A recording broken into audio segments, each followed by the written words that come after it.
دیکھو انسان 3 مرحلے سے گزر چکا ہے. سب سے پہلا مرحلہ عالم ارواح تھا، دوسرا مرحلہ باپ کی پشت تھی، تیسرا مرحلہ ماں کا شکم ہے، ماں کا پیٹ ہے. ان 3 زندگیوں کا کوئی حساب و کتاب نہیں ہوگا. اور دنیا میں آنے کا مقصد کیا ہے، دنیا میں آنے کا ریزن کیا ہے؟ ارے اٹھاؤ نا قرآن. میرا رب فرماتا ہے یا ایھا الذین آمنوا اتقوا اللہ ولتنظر نفس ما قدمت لغد. یعنی مصطفیٰ جان رحمت پہ لاکھوں سلام.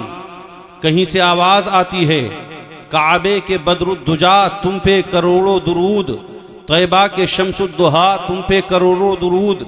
کہیں سے آواز آتی ہے یا نبی سلام علیکہ، یا رسول سلام علیکہ. تو کوئی کہنے والا کہتا ہے کہ کہاں نبی مدینہ منورہ میں اور تم کہاں ملک ہندوستان میں. بڑا لمبا فاصلہ ہے، بڑی لمبی دوری ہے. وہ تمہاری آواز کو کیسے اتنی دوری سے سن سکتے ہیں؟ تم اپنی بات کو وہاں تک کیسے پہنچا سکتے ہو؟ نبی تمہارا درود و سلام نہیں سن سکتے ہیں. آج طرح طرح کی بکواس کرنے والے لوگ آج ہمارے علاقے میں، ہمارے محلے میں، ہمارے بستی میں، ہمارے ضلع شہر کوچہ میں موجود ہیں.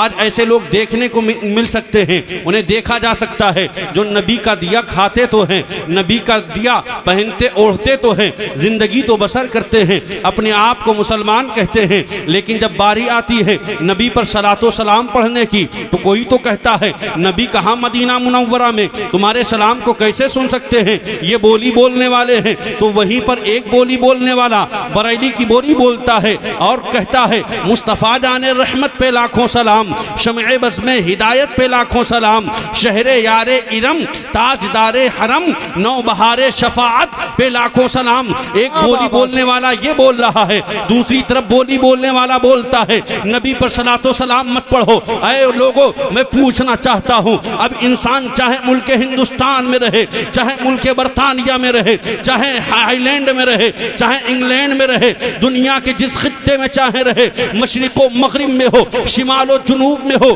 پورب و پچھم میں ہو، اتر و دکھن میں ہو، دنیا کے جس خطے میں ہو، چاہے خشک و تر میں ہو، چاہے بحر و بر میں ہو، بیابان جنگل میں ہو، وادیوں میں ہو، چٹانوں میں ہو، چاہے جہاں زندگی گزارتا ہو، لیکن اگر وہ نبی پر صلاۃ و سلام محبت کے ساتھ پڑھتا ہے تو نبی اس کے صلاۃ و سلام کو سنتے ہیں.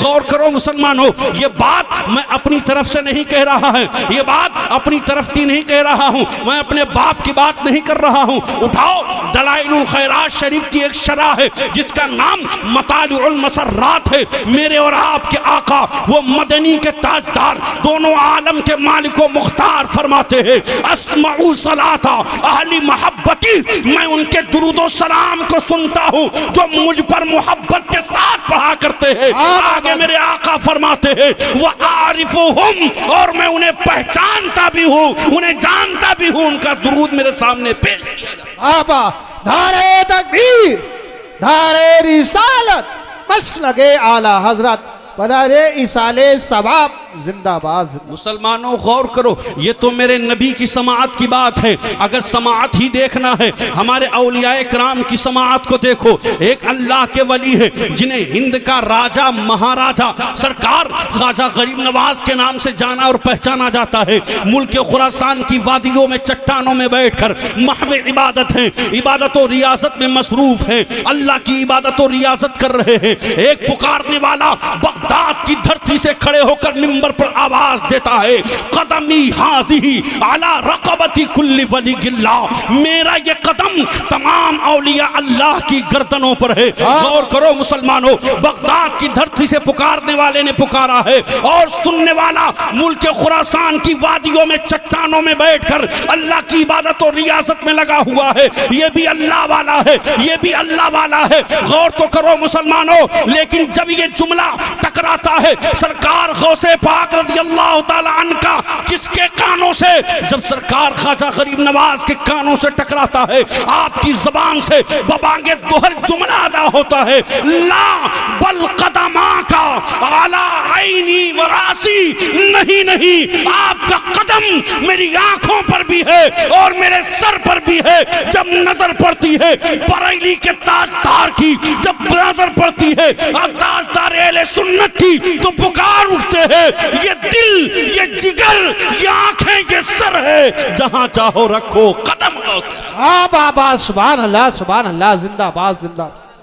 یہ دل، یہ جگر، یہ آنکھیں، یہ سر ہے، جہاں چاہو رکھو قدم غوث اعظم۔ اے مسلمانوں یاد رکھو، جب اپنے نبی کو پکارو، چاہے ملک ہندوستان میں ہو، چاہے اپنے گاؤں میں ہو، چاہے بستی میں ہو، علاقے میں ہو، خطہ میں ہو، شہر میں ہو، جہاں سے پکارو نبی تمہاری پکار کو سنتے ہیں، اور صرف سنتے ہی نہیں، میرے آقا فرماتے ہیں وَأَعْرِفُهُمْ، اور میں انہیں پہچانتا بھی ہوں۔ اے مسلمانوں اپنے نبی پر کثرت کے ساتھ اٹھتے بیٹھتے درود پاک پڑھا کرو۔ ویسے تو بے شمار فضائل درود پاک کے ہیں، لیکن آؤ میں چند لمحوں میں اپنی گفتگو کو سمیٹ کر اپنی جگہ لے لینا چاہتا ہوں۔ میں نے جو آیت مقدسہ تلاوت کی ہے، وَمَا خَلَقْتُ الْجِنَّ وَالْإِنسَ إِلَّا لِيَعْبُدُونَ، اللہ فرماتا ہے ہم نے انسانوں کو اور جناتوں کو اپنی عبادت کے لیے پیدا فرمایا ہے، یعنی محض دنیا میں بھیجنے کا مقصد ایک ہے۔ وہ مقصد کیا ہے؟ مقصد عبادت ہے۔ معلوم کیا ہوا؟ آج ہم اور آپ جو عالم شہادت میں زندگی گزار رہے ہیں، یہ عالم شہادت کی زندگی ہوتی ہے۔ انسان کے کئی زندگی کے مراحل ہوا کرتے ہیں، علماء کرام کی خاص توجہ چاہتا ہوں۔ انسان سب سے پہلے عالم ارواح میں تھا، یعنی روحوں کی دنیا میں تھا۔ اللہ تعالیٰ نے قیامت کی صبح تک آنے والی روحوں کو پیدا فرما رکھا ہے۔ انسان سب سے پہلے عالم ارواح میں تھا، وہاں سے اللہ کے حکم سے منتقل ہو کر باپ کی پشت میں رکھا گیا۔ وہاں انسان ایک زندگی اپنے باپ کی پشت میں گزارتا ہے، چند قطروں کی شکل میں منتقل فرما کر اللہ تعالیٰ ایک زندگی اس بچے کو اس کی ماں کے شکم میں عطا کرتا ہے۔ جو انسان 6 سے 9 مہینہ سے 12 مہینہ تک ایک بچہ اپنی ماں کے شکم میں زندگی گزارتا ہے، یعنی کہ ہمیں اور آپ کو اللہ نے دنیا میں جو بھیجا ہے وہ کسی اور کام کے لیے نہیں بھیجا ہے، بلکہ کل کی تیاری کے لیے بھیجا ہے۔ ہمیں اور آپ کو غور و فکر کرنا چاہیے، ہم تو کل کی تیاری کے لیے دنیا میں آئے ہیں۔ اے مسلمانوں کل کی تیاری کیا ہے؟ کل کیا ہوگا؟ کل قیامت آئے گی، دنیا فنا ہو جائے گی، ہر ایک چیز کا حساب و کتاب ہوگا، ذرے ذرے کا حساب و کتاب ہوگا، اور وہ میدان محشر قائم ہوگا جہاں نفسی نفسی کا عالم ہوگا۔ نہ بیٹا باپ کا ہوگا، نہ باپ بیٹے کا ہوگا، نہ بیٹی ماں کی ہوگی، نہ بیٹی ماں کی ہوگی، کوئی کسی کا پرسان حال نہیں ہوگا۔ یاد رکھو مسلمانوں، آج چوراہوں کی زینت کھڑے ہو کر ہم اور آپ بنتے ہیں، لیکن جب حی علی الصلاۃ، حی علی الفلاح کی صدائیں ہمارے کانوں کی دہلیز تک ٹکراتی ہے، لیکن ہمارے سروں پہ جو تک نہیں رینگا کرتی ہے۔ آج ہماری مسجدیں ویران ہے، تم روتے ہو مسجدیں توڑی جا رہی ہے، مسجدیں چھینی جا رہی ہے، تم پریشان ہوتے ہو۔ آج مسلمانوں کو ستایا جا رہا ہے، مسلمان سے زیادہ کوئی مظلوم نہیں ہے، جبکہ مسلمانوں کی شان کیا ہے؟ اٹھاؤ، قرآن میرا رب فرماتا ہے وَلَا تَهِنُوا وَلَا تَحْزَنُوا وَأَنْتُمُ الْأَعْلَوْنَ إِن كُنتُم مُؤْمِنِينَ۔ اللہ فرماتا ہے تم گھبراؤ نہیں، تم پریشان نہ ہو، تم ہی سر بلند ہو اگر تم مومن ہو۔ معلوم کیا ہوا؟ ہم مومن اپنے آپ کو کہلاتے تو ہے، لیکن مومن کامل نہیں ہے، کیونکہ سر بلندی تو ہمارا مقدر ہے۔ ارے حالات کا رونا مت رو، ان چیزوں میں مت پڑو۔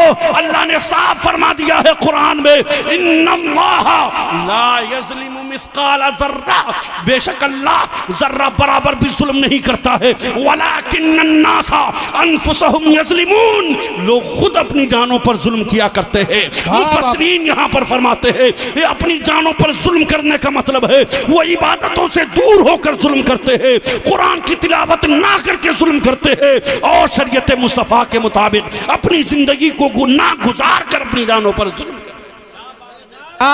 نعرہ تکبیر، نعرہ رسالت، مسلک اعلی حضرت، عشق محبت، عشق محبت، پیار محبت، پیار محبت، نعرہ حیدری۔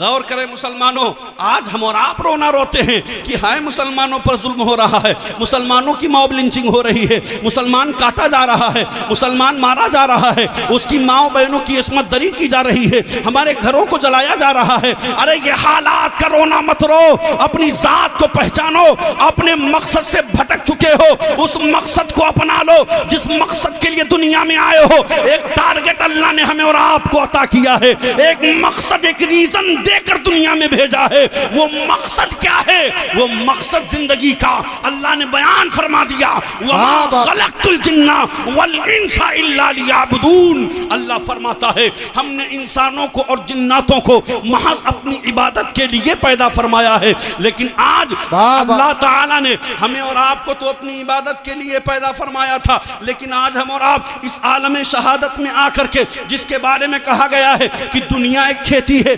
کاشتکاری کی جگہ ہے، یہاں دنیا کے اندر جیسا بو گے ویسا اپنی قبر میں پاؤ گے، اپنے حشر میں ویسا پاؤ گے۔ اے مسلمانوں، اللہ کے رسول فرماتے ہیں کما تزرعو تحصدو، جیسا تم بو گے ویسا تم کاٹو گے۔ جب اللہ نے اس کے رسول نے صاف فرما دیا ہے یہ دنیا ایک کھیتی کرنے کی جگہ ہے، تو دنیا میں ہم اور آپ جب اپنے کھیت میں کسانی کرتے ہیں، ایک کسان سے پوچھو کہ اے کسان مجھے یہ بتا، تو اپنے کھیت میں جب کوئی بیج ڈالتا ہے گیہوں کا تو بتا اس سے دھان اگتا ہے یا گیہوں اگتا ہے؟ تو وہ کہتا ہے مولانا عجیب بات کرتے ہو، دھان بوئیں گے تو دھان اگے گا، گیہوں بوئیں گے تو گیہوں اگے گا، امرود بوئیں گے تو امرود اگے گا، آم بوئیں گے تو آم اگے گا، یعنی جو چیز بوئیں گے ویسا ہی اگے گا۔ ارے جب ساری چیزیں ہمارے سامنے ہے تو کس چیز کا منہ دیکھتے ہو؟ اس دنیا کے پیچھے مت بھاگو، یہ دنیا کسی کے نہیں ہوئی ہے، یہ دنیا ہم سے پہلے نہ جانے کتنے آئے کتنے چلے گئے، ہمارے بعد بھی نہ جانے کتنے آئیں گے کتنے چلے جائیں گے۔ اس دنیا کے پیچھے مت بھاگو۔ میرے آقا اس دنیا کے بارے میں فرماتے ہیں دنیا ایک خواب ہے۔ کیا کہا؟ دنیا ایک خواب ہے۔ آپ کہو گے خواب کس کو کہتے ہیں؟ اور میں آپ کو بتاتا ہوں، خواب تو اس کو کہا جاتا ہے جو انسان بستر پر لیٹنے کے بعد میں آنکھیں بند کر کے دیکھنا جو شروع کرتا ہے اس کو خواب کہا جاتا ہے۔ خواب انسان 1 گھنٹہ 2 گھنٹہ 3 گھنٹہ 4 گھنٹہ 5 گھنٹہ دیکھتا ہے۔ یہ خواب کا سلسلہ سردیوں میں تو 6 گھنٹہ 7 گھنٹے کا چلتا ہے۔ غور کرو مسلمانوں، جب آنکھیں کھل گئیں فوراً آپ کو احساس ہو گیا ہاں میاں یہ تو ایک خواب تھا، حقیقت سے اس کا کوئی تعلق نہیں تھا۔ مثال کے طور پر ابھی کسی نے خواب دیکھنا شروع کیا ہے کہ میں اپنے گھر سے چلا ہوں، مراد آباد پہنچا ہوں، وہاں جا کر ایک بہترین ریسٹورینٹ میں اتر کر میں نے کھانا تناول فرمایا ہے، وہاں سے میں نے اپنی کار میں سفر کرنا شروع کیا ہے، دہلی پہنچا ہوں، دہلی جا کر کے اپنے رشتہ داروں سے ملا ہوں، عزیز و قارب سے ملا ہوں، یہ ساری چیزیں لیٹا ہے اپنے بستر پر دیکھ رہا ہے، آنکھیں بند ہوئی ہیں، آنکھیں بند ہوئی پڑی ہیں، یہ خواب کے مناظر اس کے سامنے چل رہے ہیں، اس کو لگتا ہے یہ سب حقیقت ہے، حقیقت یہ سب ایک خواب نہیں ہے،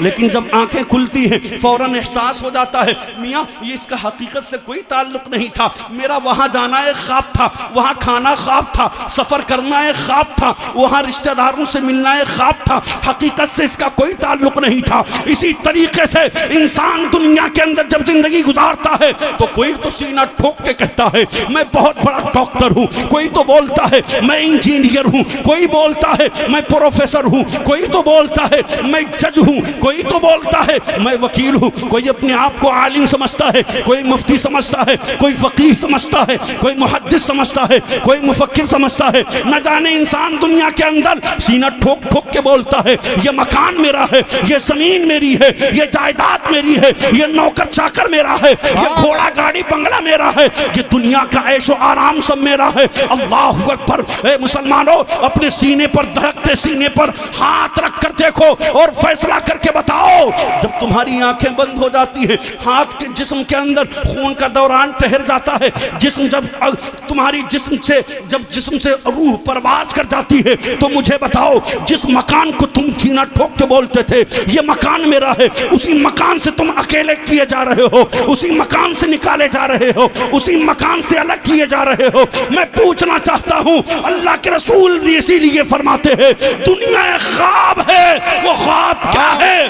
انسان بابا زندہ باد زندہ 70 سال تک دیکھتا ہے، کہ کوئی خواب 80 سال تک دیکھتا ہے، کوئی 90 سال تک دیکھتا ہے، کوئی 60 سال تک دیکھتا ہے، کوئی 50 سال تک دیکھتا ہے. یہ خواب کا سلسلہ چلتا رہتا ہے. ایک خواب وہ ہوتا ہے جو آنکھیں بند ہونے کے بعد شروع ہوتا ہے، اور ایک خواب وہ ہوتا ہے جو آنکھیں کھلی رہتی ہے تب چلتا رہتا ہے. ہمارا اور آپ کا یہ سب دیکھنا یہ خواب ہے، خواب.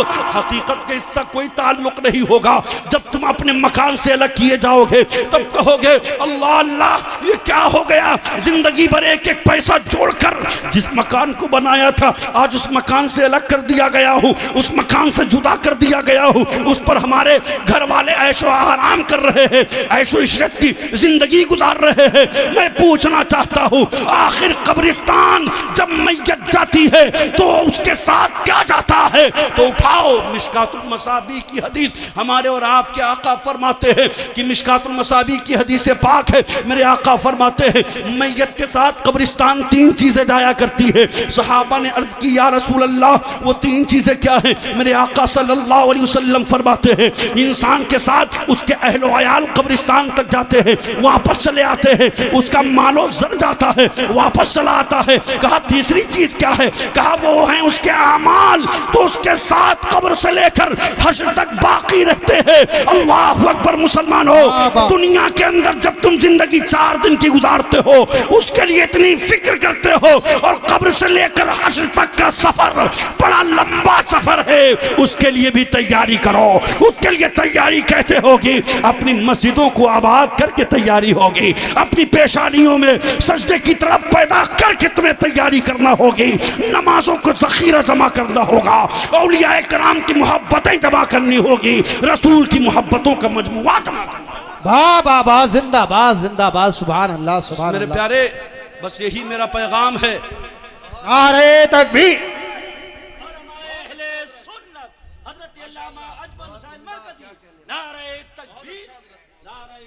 اے میرے پیارے بس یہی چند باتیں ہیں. یہی میں کہنا چاہتا ہوں کہ جہاں دنیا میں ہم اور آپ رہتے ہیں وہیں اپنی آخرت کے بھی فکر کریں. وہ 2 گز کی زمین ہوگی، اس کے اندر کوئی اجالے کا انتظام نہیں ہوگا.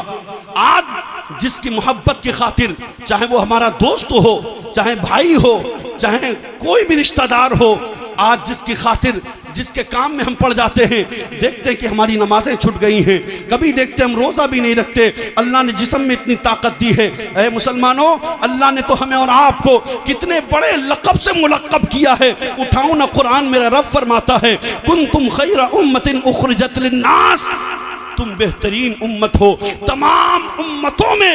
اے میرے پیارے یہ شرف اللہ تعالیٰ نے اس سے پہلے اور جو انبیاء کرام تھے کسی کی امت کو یہ اعزاز عطا نہیں فرمایا.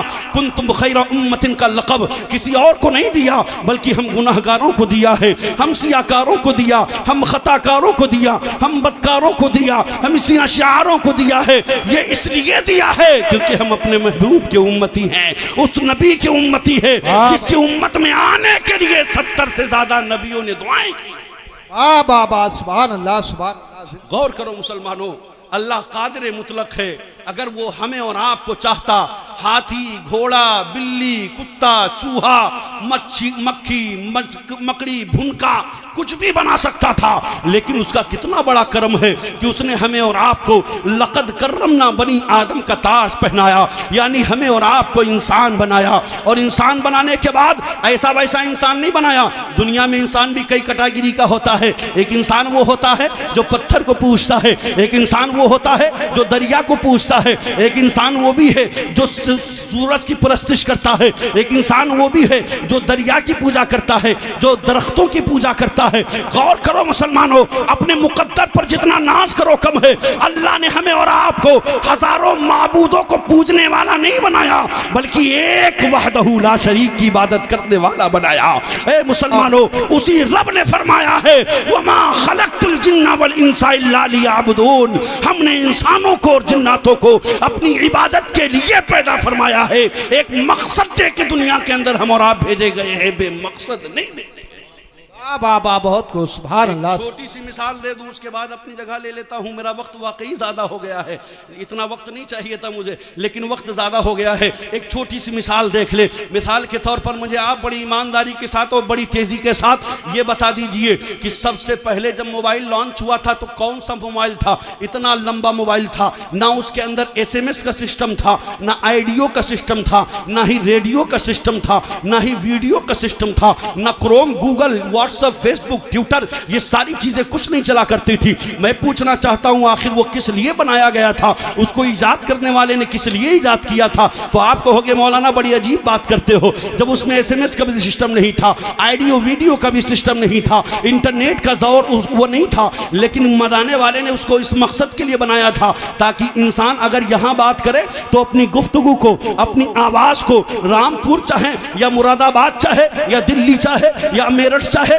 جہاں چاہے اپنی آواز کو پہنچا سکتا ہے۔ اے مسلمانوں، بنانے والے نے اس مقصد کے لیے بنایا تھا، لیکن آج جب زمانہ ترقی کیا اس کے اندر آئیڈیو کا سسٹم آ گیا، ویڈیو کا سسٹم آ گیا، اور ترقی کیا اس کے اندر FM ریڈیو کا سسٹم آ گیا، اور ترقی کیا اس کے اندر گوگل کروم جیسی چیزیں آ گئی، اس کے اندر نہ جانے کیسی کیسی اپلیکیشنز آ گئی، کیسے کیسے گیمز اس میں لانچ کر دیے گئے۔ میں پوچھنا چاہتا ہوں آج بھی اگر آپ اپنے فون میں، اپنے موبائل کے اندر اپنا نیٹ چلائیں، ویڈیو چلائیں، آئیڈیو بجائیں، کوئی بھی چیز استعمال کریں، لیکن جیسے ہی کسی کا فون آتا ہے، کسی کی کال آتی ہے، فوراً اسکرین پر نمبر ظاہر ہو جاتا ہے۔ آخر یہ کیا وجہ ہے؟ وہ موبائل تم کو یاد دلاتا ہے گویا کہ اے بنانے والے نے مجھے جس مقصد کے لیے بنایا تھا، اے انسان تو مجھے آئیڈیو میں یوز کر رہا ہے، ویڈیو میں استعمال کر رہا ہے، انٹرنیٹ چلا رہا ہے، یہ ساری چیزیں چلا رہا ہے، چلتے چلتے ساتھ میں یہ بھی یاد دلاتا ہے مجھے بنانے والے نے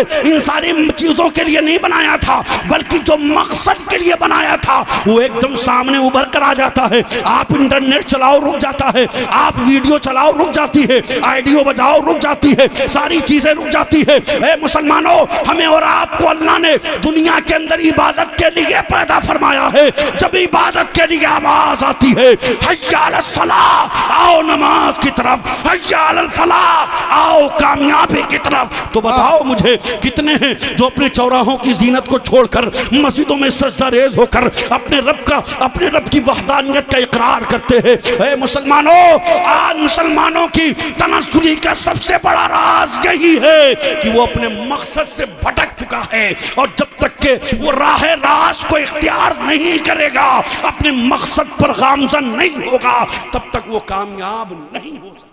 بابا سبحان اللہ سبحان کیونکہ اللہ۔ اللہ کا یہ بھی فرمان ہے ان اللہ لا یتغیر ما بقوم حتی بانفسہم، اللہ فرماتا ہے بے شک اللہ اس قوم کی حالت کو کبھی نہیں بدلتا جو قوم خود کو نہ بدلنا چاہتا۔ سمجھ رہے ہیں آپ؟ بس انہی گفتگو کے ساتھ، انہی الفاظ کے ساتھ میں رب کی بارگاہ میں دل سے دعا گو ہوں کہ پروردگار عالم مجھ گناہگار کے بولنے میں قصداً سہواً لفظاً معناً خامی کسی طرح کی ہو گئی ہو تو اپنے حبیب صلی اللہ تعالیٰ علیہ وسلم کے صدقے میں اسے معاف فرما کر اپنی بارگاہ میں شرف قبولیت عطا فرمائے۔ سب پڑھ لیجئے استغفر اللہ ربی من کل ذنب واتوب الیہ وما علینا الا البلاغ۔ السلام علیکم۔